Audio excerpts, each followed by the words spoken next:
We all know the numbers of the King of NASCAR, Richard Petty's career, amazing. But how much do you know about him? We talked with him for 30 or 40 minutes about his life, family, career, and legacy. We now know a little more about the man behind the wheel. To tell this story, we had to visit its beginning. The King invited me into a home that is sacred to the Petty legacy. The house that we are in, can you talk to me about the significance of this? And I was born in the West Room up here, and my brother was born up there, so this is really our home place. And it's right here beside the shop, the museum, so everything's still there after 86 years, you know what I mean? It's the very home where Richard's father, Lee Petty, began building race cars in 1949, and Richard was right in the middle of it. First cup race I went to, I was 11 years old. My brother and myself and my cousin Dale Inman, you know, we all worked on the cars when we was 12, 14 years old. Oh, and I mean, you know, I was 16 years old and drove a car to California, and Daddy raced it and drove it back home. In the Lee Petty days, it was anything you could do just to survive the race. And the accelerator broke on his car. And so we come in and we got a piece of wire hooked to the carburetor, knocked a hole in the firewall. So he's accelerating by pulling a wire? He'd pull it and go down the straightaway and let off and go through the corner. The future King was learning from the best. I've never seen anybody treat their fans the way you do, and that sounds like it came from your dad. Well, it did. I mean, you know, to begin with, we didn't have sponsorship, okay? And the promoter could not pay us money when the race was over if he didn't have spectators. So the spectators were our sponsors. So you say, okay, I'm gonna sign this autograph. Thank you for buying a ticket so that I can get my dollar for what I've done today so I can go home and feed my kids. Lee Petty retired in the early 60s, but built the foundation for what was coming next. He was the first one to win 3 championships.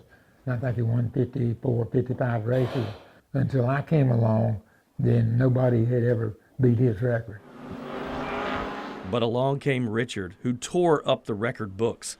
He said work ethic among the entire team, that was the key. You hear him talk about burnout. You know, they're not dedicated. You know what I mean? If you're dedicated, you don't talk about time.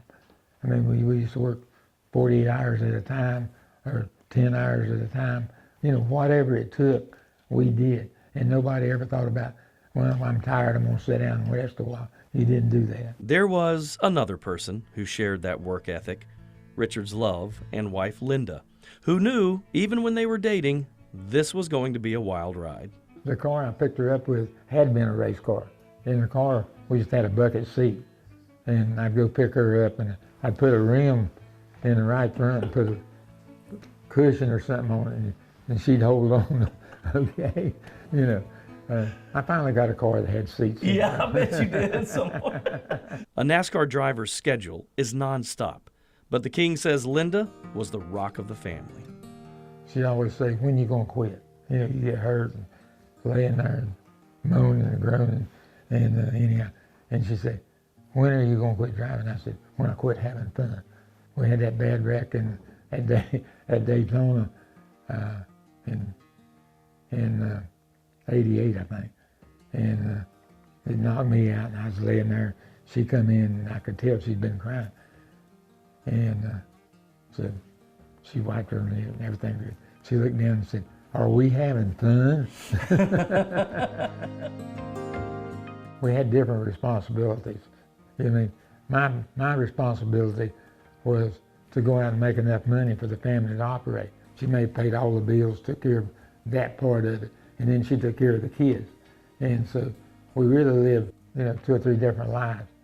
I lived a life, she lived a life, and then we lived a life together. You know what I mean? So we was married 55 years before I lost her, and I always told her, I said, you know, we probably lived together 25.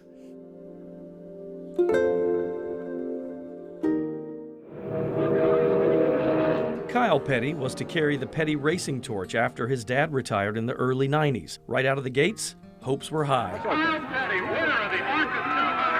Kyle made his major league stock car debut at 18 and won the first race he entered.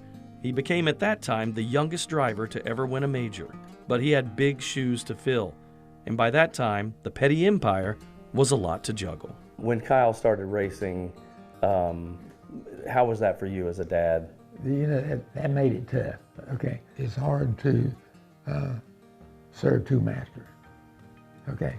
So I took a lot of what I was doing, put over there, so it took away from me and didn't really help him that much either because I couldn't give him everything. But look back on it, when he started, I should have quit then, you know what I mean? And then put all my effort into what he was doing. And I think we both would have been more successful. But Richard Petty's grandson Adam came on the scene with big dreams and also big shoes to fill. My father, me, Kyle, then Adam was the next in line.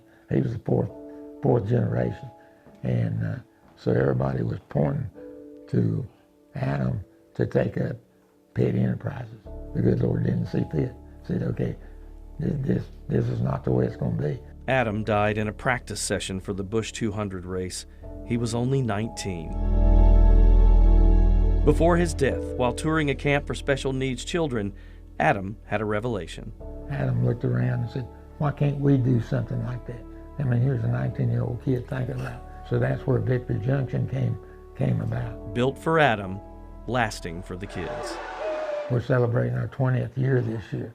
So that's served probably 40 or 50,000 kids that wouldn't get to go to a regular camp. You know, we've got a hospital at the camp that takes care of everybody, any kind of problems they have. You know, we take care of all different kinds of diseases and different handicaps that the people have. So it's just been great. And to the King of NASCAR, when you ask him about the legacy of a family who was the centerpiece of the sport for 75 years, his answer might surprise you. Petty Enterprises and racing is history. It's going to go away, okay?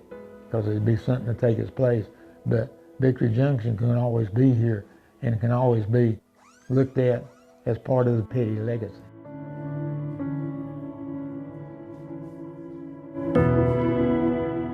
This is, ironically, the 75th anniversary of the Petty legacy, going all the way back to Lee Petty and through Richard and his kids and grandkids. It's pretty safe to say that there's probably not one family in any sport that has meant so much to that sport and continues to carry on their legacy today. I don't think that the Petty legacy will go away anytime soon for any of us here in North Carolina. He is truly a legend in our state.